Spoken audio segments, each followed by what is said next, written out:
CTSP propose qui ait une visibilité comment salaire pour progresser pendant 5 ans. Parce que quand même aujourd'hui, nous avons un droit, nous avons un acquis dans nous la main. C'est que le gouvernement et même l'opposition finissent dire que pension vieillesse bizarre augmenter à 13 500 roupies. L'opposition même dit 14 000 d'ici 2024. Donc aujourd'hui, salaire minimal, il y a 9 004 et le gouvernement est d'accord qu'il pour aligner salaire minimal pareil avec pension vieillesse et c'est une revendication dans le cadre budget 2019 qui s'était fait.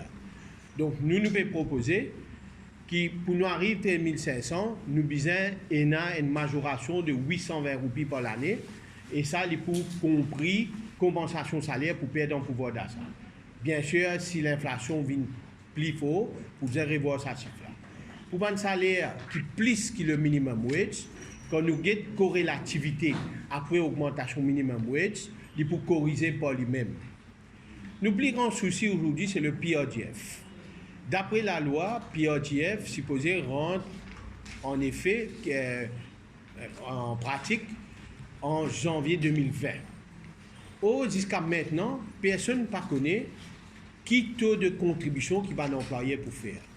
Il y a une proposition qui est faite par le gouvernement de 4,8% qui couvre tout juste les 15 jours de rémunération pour l'année de service. Nous sommes au courant aujourd'hui que le secteur privé peut faire un lobby intense avec beaucoup de fausseté qui, soi-disant, je ne suis pas capable de donner une belle contribution parce que ça peut augmenter notre cash flow.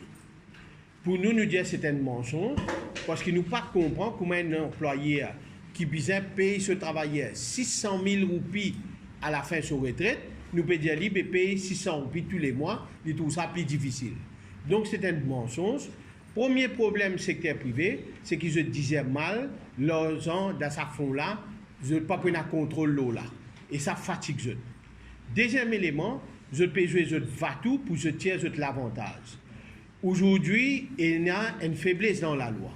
La loi dit comme ça qu'il quand un travailleur l'IPA à la retraite, s'il manquait dans sa fonds-là, qui équivaut à 15 jours de rémunération pour un service, l'employeur besoin de top-up. Mais qui est arrivé, c'est une compagnie insolvente, il y a l'enrichissement.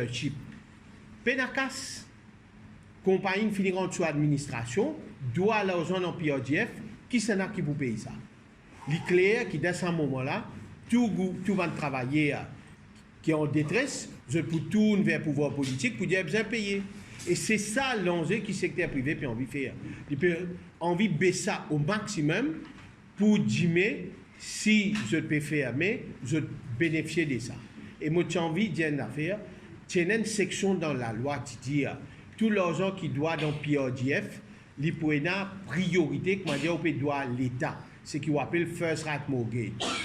Avec une pression qui finit là, si tout depuis leader de l'opposition d'Allo, Xavier Duval, enlève sa section-là, aujourd'hui, on doit PRDF, il tombe sous formule pari passo, ça veut dire chaque roupier qui gagne divise combien on doit la banque, combien on doit les autres créditaires, les restes, une fraction là-dedans par le PRDF.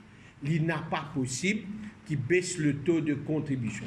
Nous pouvons demander au gouvernement de ferme, parce que si le gouvernement succombe, les travailleurs peuvent dire nous finissons trahis. Avant l'élection, il y a une proposition. Après l'élection, peut causer un autre langage.